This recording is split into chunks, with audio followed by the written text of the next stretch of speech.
Testing, testing. Mhm.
It's on.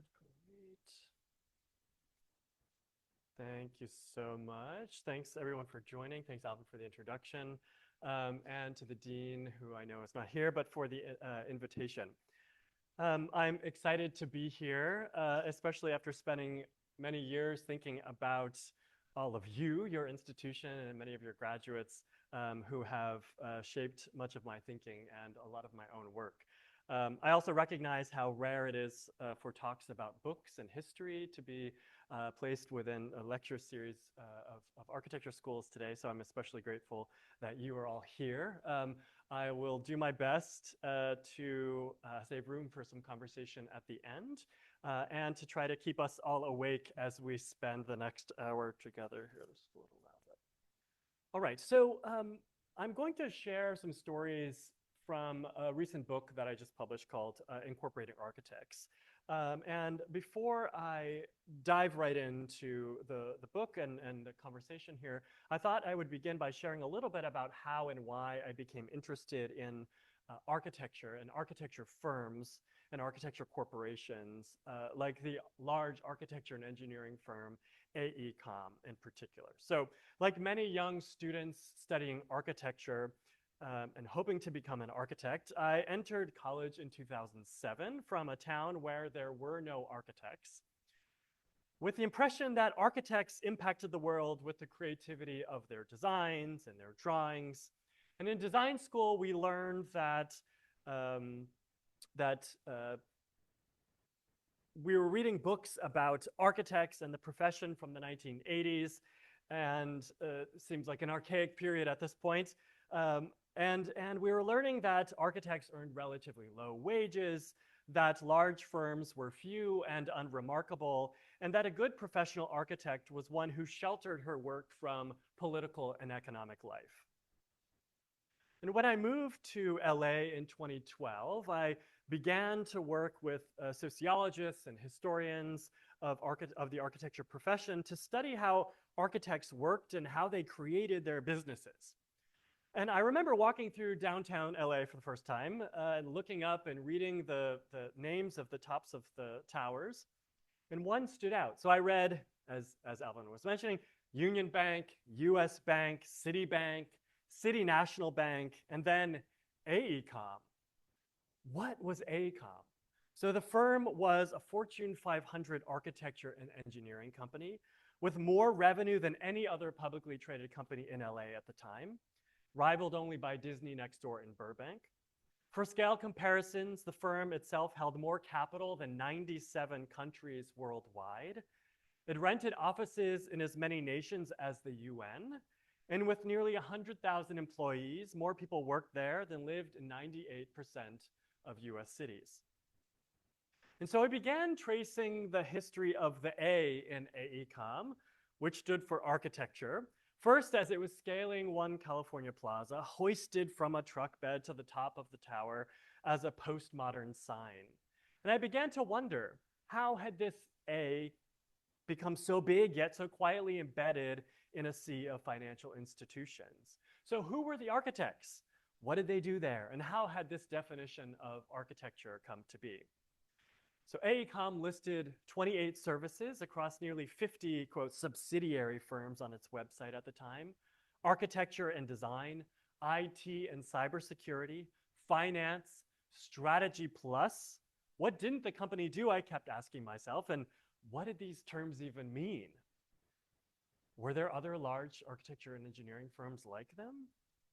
So in one division of the firm, architects had recently designed a new headquarters for the LA Police Department. In a second division, architects were helping to train Afghans for combat. And yet another, architects were writing legal code as part of a new master plan for Kigali in Rwanda. So how and why were architects involved in these radically different muscles of governance that seemed to hark back to the founding architects of the country? So I'm thinking like Jefferson. Were they influencing or challenging the role of the architect in the profession in the US more broadly? And so these were the questions that I started with and that really motivated the book. And I think we have copies of the book here that we can talk about at the end. So without getting too much into the details today, it turns out that AECOM was the product of an architecture firm that formed in 1946, immediately following World War II, by young architects Philip Daniel, Arthur Mann, and Kenneth Johnson, and they later added their trusted engineer Irv Mendenhall to form DMJM. Also, they became known as DimJim. And in the book, I describe how DimJim's history parallels the history of many corporate architecture firms over the span of the 20th century. Albert Kahn's firm, Gensler, Perkins and Will as three examples. And there are indeed direct connections to you all here at USC, as the firm's first two founders, Philip Daniel and Kenneth Johnson, were both architecture students here and graduated in 1937. And here they're members of the Scarab Architecture Student Fraternity, as they're photographed here, before they graduated. But it wasn't until they were serving in World War II, about 7 years out after graduation, that they began to plan to start their own firm together with their friend Arthur Mann. Their ships happened to meet on the tiny island of Saipan while they were abroad in the war. They met up, and according to them, they got a little high on torpedo juice, which was the propeller Navy cocktail that they made by mixing grain alcohol for torpedoes with pineapple juice.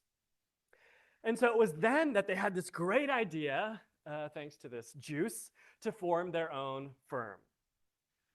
But the firm didn't have immediate success. Imagine starting out on your own and not long after graduating, right? So in its first 3 years of starting this firm, the founding architects were focused only on the designing of school buildings. So they thought, in the post-war boom, school buildings are going to be great. But they were nearly bankrupt. They were taking turns in the hospital due to stress-induced stomach ulcers, and they were blaming each other for the firm's inability to make a profit. Here's one example of their notes from a business retreat where they were describing the problems that they had with each other. So it reads, Artman, stubborn, impatient. Ken, ruthless with incompetent people. Irv gets too close to a few employees. And so in 1950, they called in the experts. They hired a management consulting firm named Booz Allen and Hamilton to help them organize their firm and gain financial traction. The leading consultant recommended two things, informed by their own consulting work for the US military during the war. First, like military branches, that architects shouldn't only be focused on school buildings during economically unstable moments. They should diversify their project types from schools to infrastructure to military and then later international development projects. And second, that they should become a corporation rather than a partnership. So taking this advice, they leaned on all their wartime friendships from their own military service, and they sent a flurry of letters. And here are just a few of many, many examples between their founders, DimJim founders and commanders in the Navy, the Air Force, the White House, and even the US ambassadors. And they began to procure military projects, both in the US and abroad, during the late 1950s and early 1960s, designing top secret military bases in Vietnam and South Korea, Japan, and Guam, as well as underground ballistic missile prototypes in the US and space launch facilities at Cape Canaveral during the Cold War.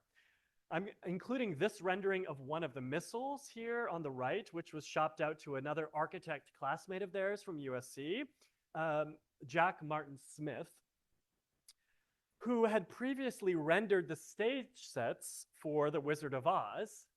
And this, I think, is really a testament to the emerging military industrial entertainment complex in LA at the time. And I think once you see these side by side, it's difficult not to see Emerald City as a series of missiles. And of course, stage set design was built into the architecture curriculum here. So here were the architecture students featured in an LA Times article about their training in stage set design and costume design for the motion picture industry, which Deborah Hauer-Ardila has described at great length. But the classmates of Daniel and Johnson's included architecture fraternity mate Hilliard Brown, known for his work on Citizen Kane, the movie Citizen Kane, and later Cleopatra, Henry Bumstead for To Kill a Mockingbird, The Sting, and many, many others. It should come as no surprise then, given this engagement with the ballooning military and entertainment industries, to learn that they opened offices around the world in the 1950s, with LA remaining as their headquarters among 70 other cities across the country and 33 internationally, from Abu Dhabi to Lima, from Saigon to Seoul, from Cairo to Caracas, and as you can see here depicted in their journey. But after wartime destruction from these military bases and their consequences, came rebuilding, a cycle that Naomi Klein has described as disaster capitalism.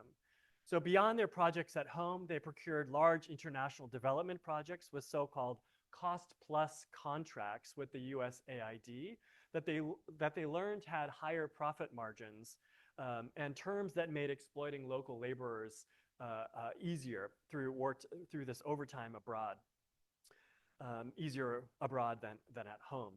So among many dozen, these projects included the design and construction of highways in Sudan, ports and harbors in Indonesia, and electrical grids and water infrastructure in Thailand. So in this one fascinating report on how to extract water on the Karat Plateau in Thailand, they describe sedimentary conglomerate, which is rock that's comprised of different fragments, as excellent for development because of its porosity.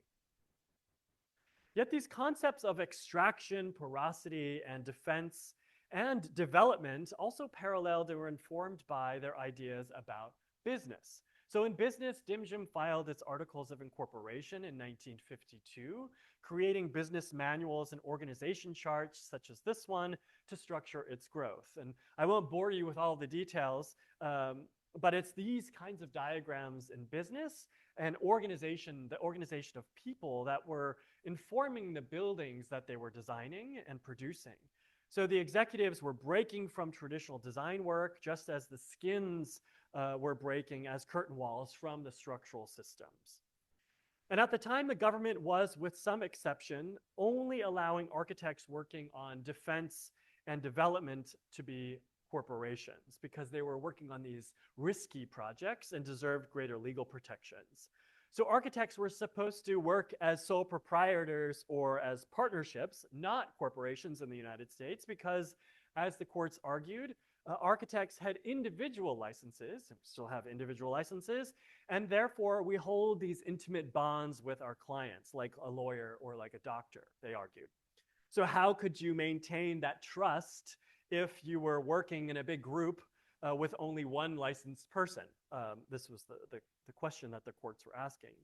And so lawsuit by lawsuit, including one in California I describe in the book, the courts argued that architecture was different from law or medicine, and that architects who worked in groups could indeed incorporate their businesses. So 25 states formed corporations by 1969, taking advantage of new tax benefits and potential for profit. So surpassing partnerships and proprietorships, nearly 60% of architecture firms had adopted corporate structures by 1982. And this is a trend that continued into the 21st century as 80% of firms were incorporated by 2012. And so corporations became synonymous with higher profit, state alliances, secrecy, as well as internationalization. And while today it's true that 90% of all architecture firms in the US still operate with less than 20 people, and only 1% of all firms have more than 100 people, over the same span of time, large firms began to dominate the field's billings. So to nearly 40% of all billings in the US by 1997. So in other words, there was and remains increasing competition for work among smaller firms, with larger corporations dominating government work.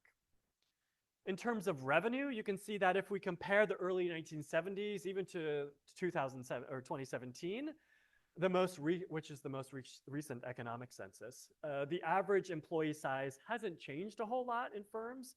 4 people on average for small firms and a little over 200 for large firms.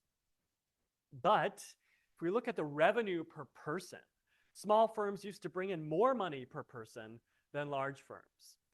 Small firms now bring in about the same, but the large firms have far surpassed this.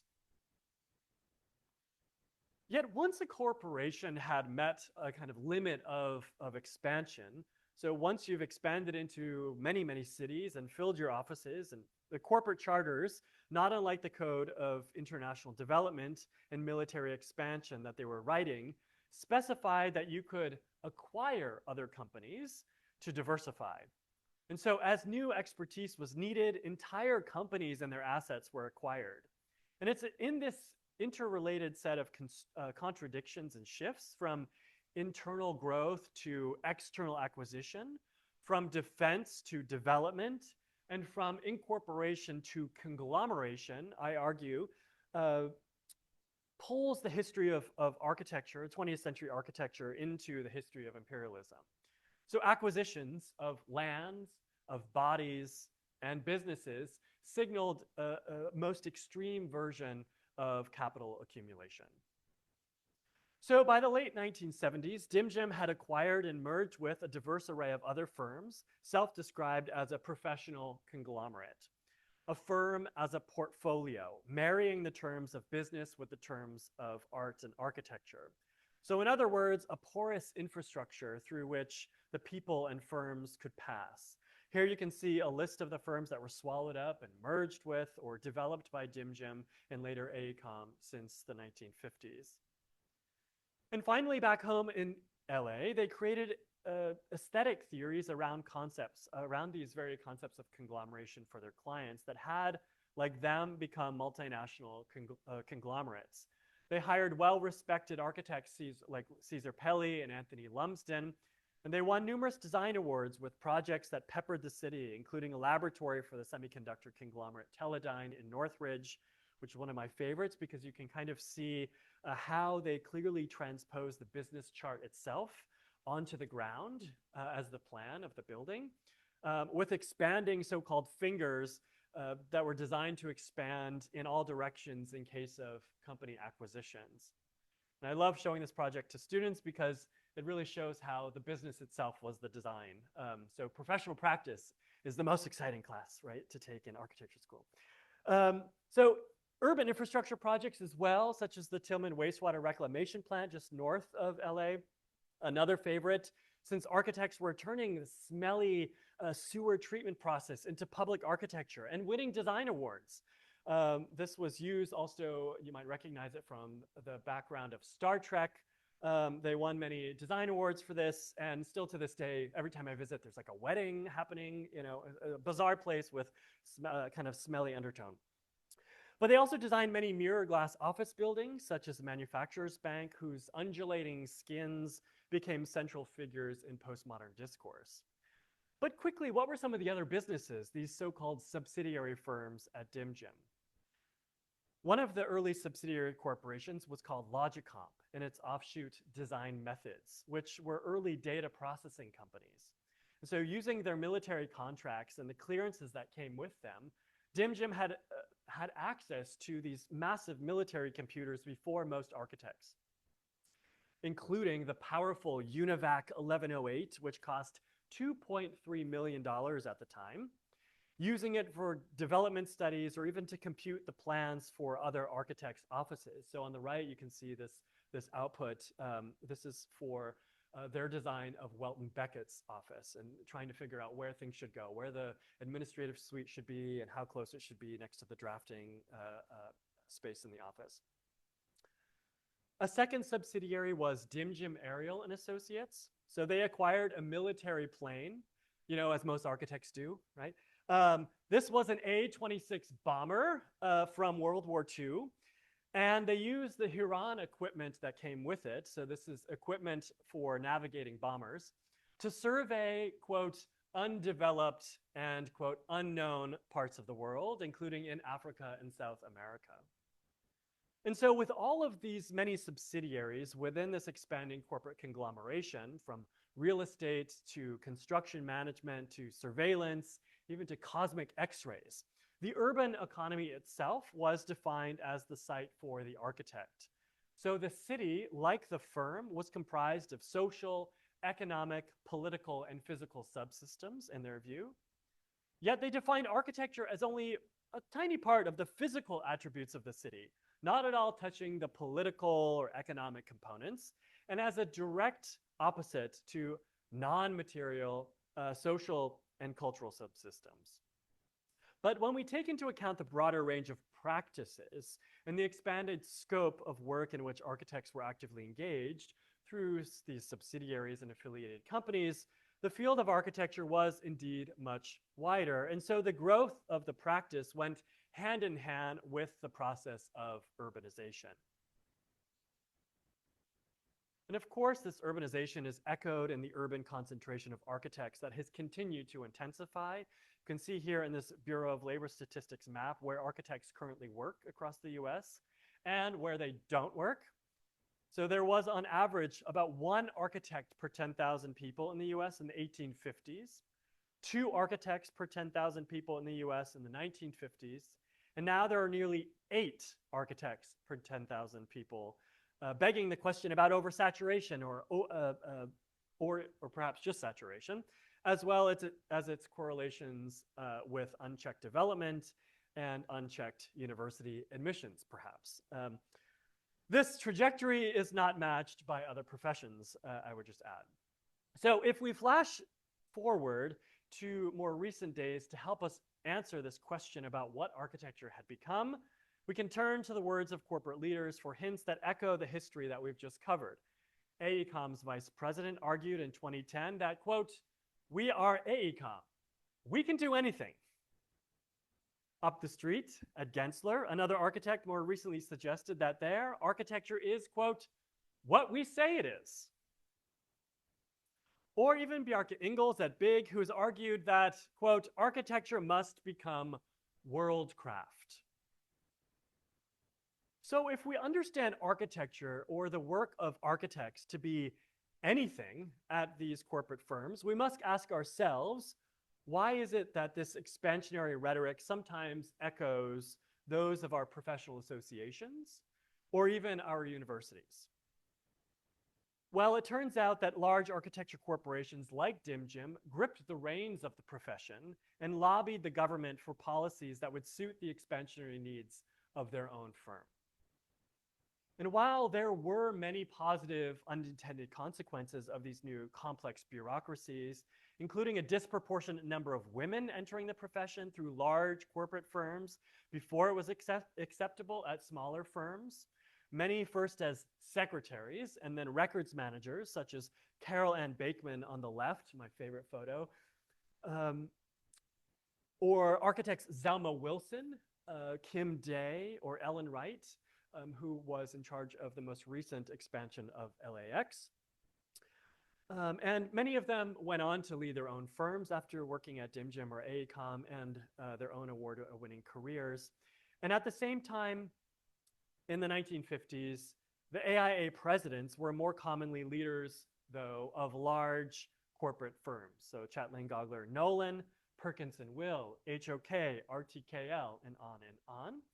And one of the first things to change was the AIA's handbook, which was, up until the 1970s, a single-bound volume published in the 1920s that George Johnston has argued enabled architects to really assemble their profession and come to some agreement. But by the late 1960s, the handbook was renamed and was no longer a single volume. Instead, it was a multi-volume 3-ring binder, a portfolio, in the words of the inventor of the 3-ring binder, a disassembled book of 20 leaflets known as circulars that could be swapped out or updated or expanded. So we might argue a profession disassembled, open to expansion in ways that really mimicked the firm itself or the conglomerate as a portfolio. A second impact on the profession was in the ethics code of the AIA, which was radically redefined by corporate leaders in the late 1960s. So since 1909, or beginning in 1909, the Code of Ethics tried to protect the market position and to guard what it was that an architect did. So it was established that to be a professional, architects could not compete with each other on the basis of price. So no competition. Architects could only engage in the designing of buildings. So no construction, no design build, and certainly no real estate. But as most scholars of this period suggest, it was President Nixon and later Reagan's governments who forced the AIA in the 1970s to encourage competition and to adopt a broad definition of architect. But in fact, the leaders of corporate firms were actively encouraging these changes. Indeed, in California and New York, AIA presidents argued in 1969 that, quote, we should welcome such efforts as those of large corporate conglomerates to increase the scope of the architect's service. And the AIA circulated drafts of a new code of ethics that year in 1969, 2 years before the DOJ formally sanctioned the AIA. But how, I'm sure you're all wondering, did they nudge the government to enforce and uphold their neoliberal ideas? So here are the words of the president of AIA National in 1971, Robert Hastings, who was the former president of the large architecture and engineering firm Smith, Hinchman, and Grills. Quote, the architect today and the institute he directs must now plunge actively into political life, enlist allies, swing votes, mobilize community action, and take positions on issues that once were thought to be outside our rightful areas of concern. So in effect, Hastings' advocacy for political interference was challenging the profession's long-standing mechanisms of social control in order to set themselves free after they had been built up by these government projects. It's no surprise then that we find a flurry of lawsuits, such as this one in 1978, launched by the state of Massachusetts against several architecture firms, including Dim Jim, for quid pro quo. They found a network of architecture firms awarded billions of government dollars worth of design contracts in the late 1960s, such as for the construction of the Holyoke Community College, in exchange for campaign contributions to the Republican Party, which was trying to re-elect Nixon. So the court ultimately concluded that, quote, the state designer selection board system was manipulated by design firms knowledgeable about state bureaucracy, and that their buildings were often shoddily constructed because they were built too rapidly and had dangerous structural defects. So here again, politics was actually undermining the ethical code of the profession and the legal argument for licensure to protect the health, safety, and welfare of the public. Or separately, classified letters in the Watergate materials revealing how firms like Dim Jim were in fact driving the scandal. So the administrative chair of the Republican National Committee trying to re-elect Nixon was an architect and vice president of Dim Jim. And he was responsible for appointing James McCord, who was a former CIA officer, as head of security for Nixon, who was also the first president to be indicted. Or here, another photograph, and one of my favorites, of Dim Jim architects in 1982, sipping beer and vodka sodas with Ronald Reagan's chief of staff, Michael Deaver, at the Bohemian Grove in Northern California, which is the exclusive all-men club that meets in the summers off the record, and they still do to this day, of presidents, CEOs, and professors. So this is the place where Oppenheimer once discussed the atomic bomb. So if we turn now to our present, we can see the physical impacts of AECOM and firms like it on our buildings and built environments all around us. Indeed, it's often the most physically unremarkable buildings, the plants, the airports, the highways, and the offices that serve as beacons for the architecture profession's most politically remarkable acts. And yet firms like AECOM still seem to be hiding in plain sight, poorly understood by the general public and long unnoticed by architects and scholars. But this is by design. Their works hide through vast infrastructural networks, and the architects and engineers write themselves out of official records, hiding behind the names of design architects and avoiding scrutiny and accountability as anonymous corporate abstractions. But we also have to be aware of our own disciplinary and professional biases. So this is just one example of a redacted document. There are many examples of these. This is from CIA records for Building 213, a building that they designed for the CIA to aid in photo surveillance during the Cold War. And the CIA, I should say, claims that they have no record of this building, but you can obviously see that it was built. As a case in point, I think, the most recent unveiling of the proposed White House ballroom attracted significant attention among architects and architectural critics. So people were up in arms about this proposal, calling out the excessive allocation of funds and the ridiculousness of the neoclassical style proposed by the lead architect, McCrary Architects, based in Washington, D.C. Yet behind this neoclassical veneer is AECOM. And while this might seem insignificant, it highlights the firm's established embeddedness in federal, state, and local government. Here in Los Angeles, the mayor has partnered with AECOM, first to serve as the infrastructure, the quote, infrastructure partner for the LA 28 Olympics, overseeing and managing all temporary event facilities. And most recently, the mayor's office hired AECOM to lead the long-term rebuilding efforts following the fires in the Palisades and Altadena, all without a public call for qualifications or proposals. And so what might these contracts mean for us? As a profession, perhaps, and as a city? We can turn back to the history of AECOM and DIMGIM, and we can remind ourselves of the process of international development that allows such firms to build up expertise and capital, not only for us to understand how disaster capitalism works, but also how it fuels some of our largest architecture and engineering firms and the commissions in our cities. So AECOM has power plants and urban infrastructure, has designed power plants and urban infrastructure in countries around the world, including in Russia. And following Russia's invasion of Ukraine in 2022, the USAID hired AECOM as a reconstruction delivery partner to rebuild and repair cities in Ukraine. Closing its Russian offices, they claimed in an act of solidarity, explaining that market volatility and financial losses could result in, quote, lower cash proceeds.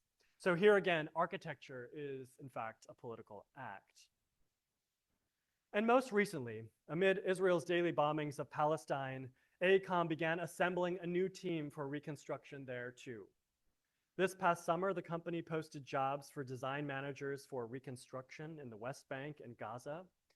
And most recently, this is 2 weeks ago, the Washington Post leaked plans for reconstruction assembled by the, quote, Great Trust, the Gaza Reconstitution, Economic Acceleration, and Transformation Trust. With detailed projections of $185 billion in revenue in the first 10 years, the plan includes massive highway infrastructure designed by AECOM, US electric car factories, and housing towers, again, designed and built by a global consortium of corporate sponsors, from AECOM to IKEA, to Tesla, to Amazon. So rather than end on this heavy note, I'd like to end by returning to the somewhat naive question that we began with. What is an architect? So we have seen what work it is that architects can now do. Anything. An expansive definition motivated primarily by profit and power. But I think it's important, we can hardly blame the young architects who started it all in this case, architects who were simply trying to get by after growing up during a depression and trudging through war to design a successful business and support their families. And while this story of practice might offer a cautionary tale, and I hope it in fact does, to young architects in particular, in the book I try to answer a bit more complicated of a question. Who gets to decide? So since the middle of the 20th century, it's been the leaders of large corporate firms shaping, for the most part, the policies and rhetoric of the profession and our licensing and university accrediting boards and bodies. Yet today, smaller firms still collectively outnumber larger ones. They outsize them in their command of billings, and they have power when they come together. To form unions, cooperatives, or to join organizations that actively reimagine the profession outside of existing institutional structures and spheres of corporate influence. So as labor scholars like the late Jane McAlevey have argued, it's in the history of corporate organization, political corruption, and insider games that organizers for change can learn their most useful lessons. Thank you.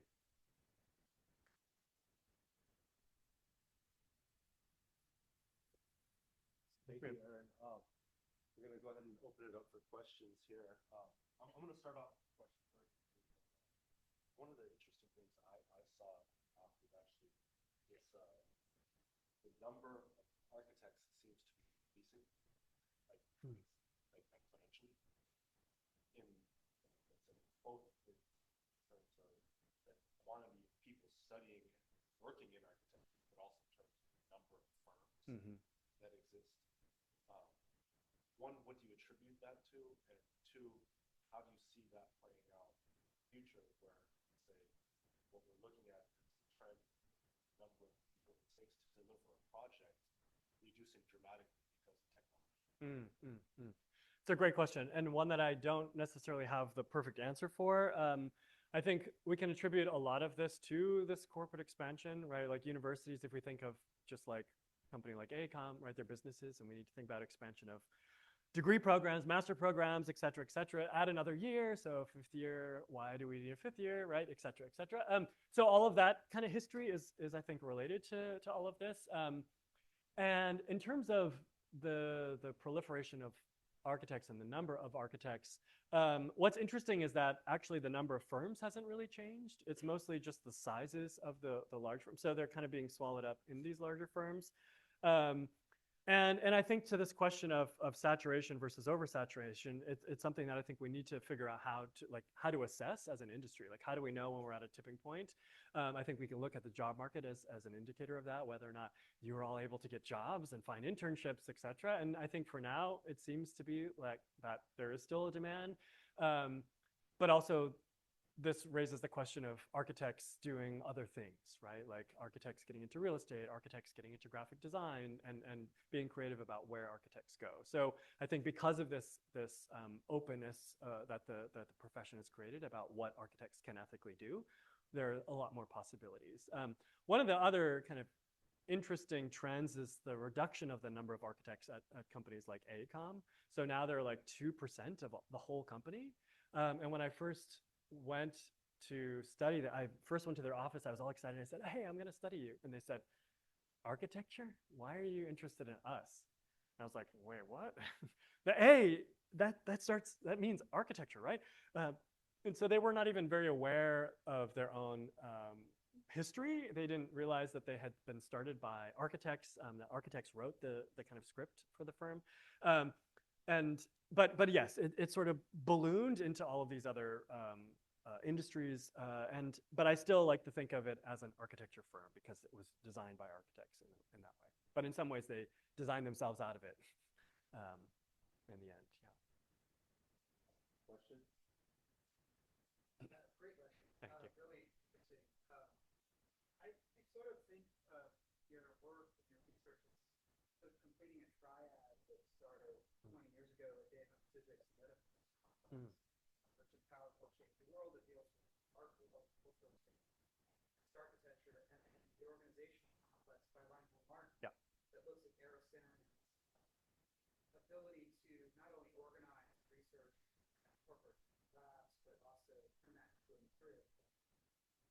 So you analyze the structure of the itself, and looking back on those texts, so a base for your research, I'm sort of curious how you saw in your research increase in those organized or corporate material corporate spaces that a lot of the art world Mm. which collectors, and then government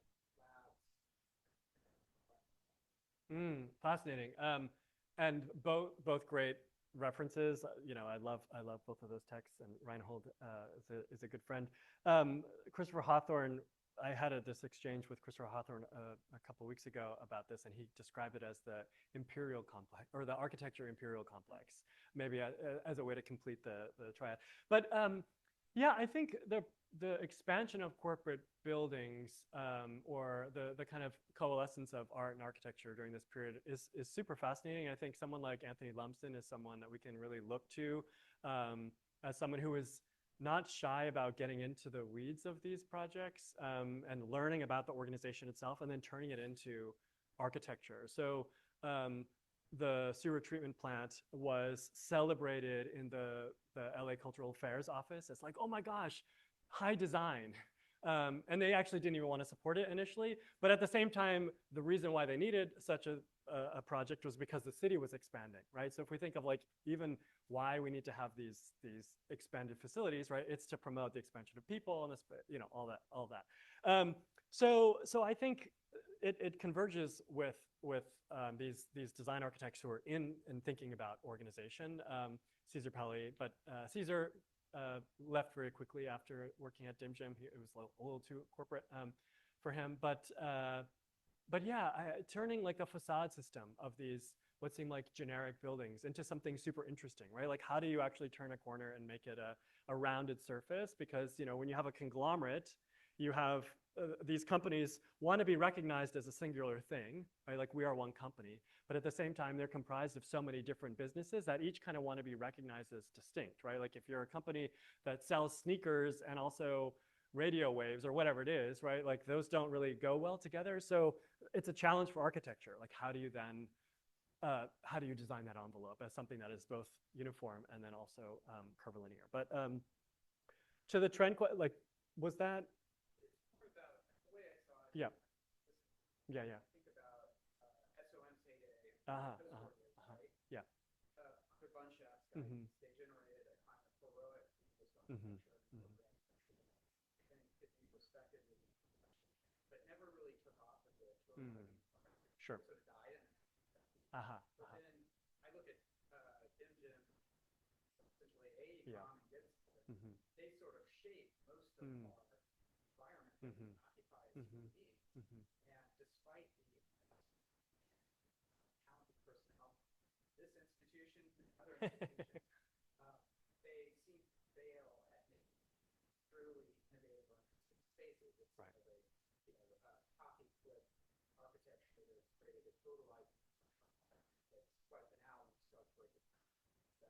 Got it. Yes, I agree. And I think comparing to SOM is super interesting because I think we often think of SOM as maintaining this tight design control under Bunshaft, et cetera. And interestingly, I think we often couch SOM as like a similar corporation. But in fact, actually, SOM resisted corporation until very, very recently. They wanted to maintain that partnership. And part of that had to do with this tightness of control and design. And so I think that resistance until the 2000s of like, we want to be a design partnership, we want to make sure that we're in control of the quality of buildings, is why I think there was maybe a little bit more design attention in firms like SOM. And I think, yes, there are these moments in DimJim's history that we see this refreshing sort of intrigue in design firms. In the early 1990s, when AECOM changed its leadership, they pushed out all the designers who were like fighting for good design. They said, "You're fired. You have too much control over the built environment. We don't want that. We need to move more quickly. We need to be designing more rapidly." And so I think really post 1993, they have been at a loss for how to think about design in the public sphere in these public projects. And in, I think, 2016, about maybe, I don't know, 7 or 8 years ago, they asked themselves this very question. And they said, what is the point of architecture within our company? And so they invested like over $1 million just trying to answer that question. But to me, it's in their own history, right? Like in these moments where you can see that possibility. But you have to kind of get into the weeds of these organizations and pull out the design potentials. So that's why I like to keep going back to. But I agree that I just think that they're not thinking about it in the same way because of the pace and because of the top-down mandates for money, really. Yeah, Katrin.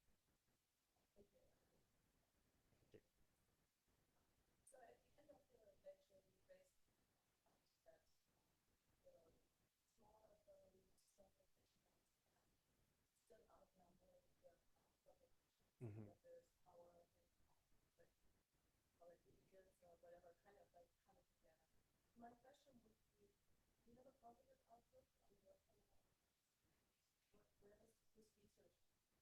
Yeah, no, I think studying the large firm is always kind of scary because they have such a grip on things. Um, but but I think that there are many positive potential paths. I mean, there's the rise of activist organizations like the Architecture Lobby. I think is one example where they're actively trying to unionize, and actually, architecture is now unionized. We have firms that have started unions. I think as one small step. I think the real game changer will be when a firm like Gensler unionizes, and then we start to take note. This was the initial plan of the Architecture Lobby to encourage a large firm to unionize. But until then, I think for small firms, there's a lot of power in solidarity networks, right, and shared resources. So in my classes, I like to teach about cooperativization as a parallel to, let's say, corporations and partnerships. So if you're starting out on your own, or even as a student, thinking about sharing resources, like buying one 3D printer and sharing it with your classmates as one tiny example. But in business, you might not all be able to afford software licenses. So why not share those kinds of things? So these are like first steps toward cooperativization. The challenge in that is architects are not legally able to form cooperatives in some states like California, but there are pushes to actually change that right now. And so I think that will be I think that will be possible very soon. And so yeah, I think there's a lot of interest in both the small firm as well as like organizing within large firms. And then the bigger question is, well, if our professional associations like the AIA can't stand up for us or speak out against exploitation or unpaid overtime or whatever it is because of they're nervous that the government is going to come after them, which is what they say, then we need other organizations to do that activist work. So it's very interesting. One of the other things that I've recently been paying attention to is the city of LA hiring architects. So yes, they had Hawthorne a couple of years ago as the chief city designer, but more recently they've been hiring a lot of architects as associate architects and really advocating for licensure. And they argued that this was in part because architects were submitting their drawings to the permitting office, and like they had all these things that needed to be checked and fixed and resolved. So then they were pushed back, and the city just didn't have the capacity to keep having these back and forth. So they said, we're going to hire architects inside the city to be liaisons and to do this work before the drawings are actually pushed into permitting. And so it's super interesting to think about like maybe the city itself as the public practice. But it then begs the question, if the folks in the city have the license, like why, what then might have what might the implications be for licensure outside of the city, right? So anyway, I think there are a lot of super interesting possibilities for rethinking the profession, both small scale, large scale, and even in public practice or in city government. So thanks for your question. Any other questions? Yes.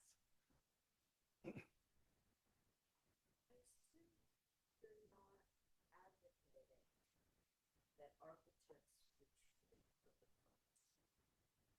In other words, obviously not all of us are going to be Daniel or man. Right. And not all of us are particularly interested in designing secret facilities. Sure, yeah. Going into whatever the next thing is.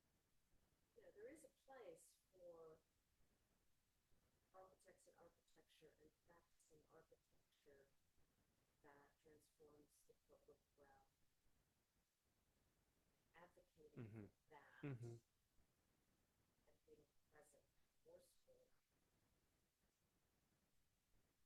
the public good, Yeah, yeah, right? yeah, absolutely. No, I completely agree. And I think this example of like hiring architects in the city is what excites me because I think that's like a move. So when we think of the early profession, the US was never able to do that because of the way that the profession was formed outside of the government, right? Like unlike Europe where we'll give you commissions, we'll work with you and you'll be embedded in the, so I think maybe actually we're moving toward that system, even though it took us, from 1850s onward. And so that excites me. And I think there might be a greater sense of accountability rather than leaving it up to these corporate entities to kind of all fight for a piece of the pie, like through accreditation and reaccreditation and regulation over regulation over regulation. So it's like super, super regulated.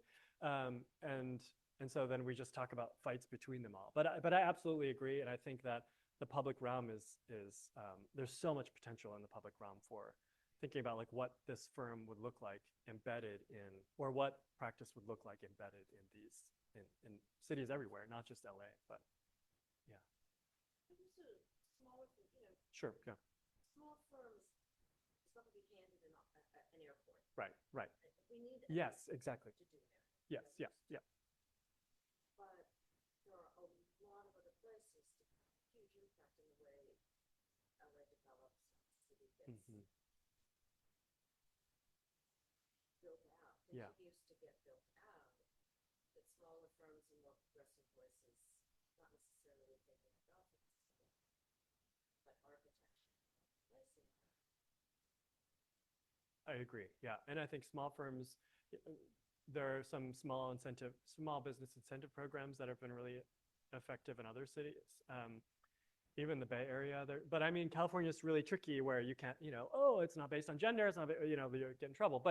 But even focusing on the smallness of firms and trying to advocate and support them with commissions, I think is hugely important. So this list of repeat contractors in the city, I think also is something that needs to be reconsidered as well. Like who gets on the list?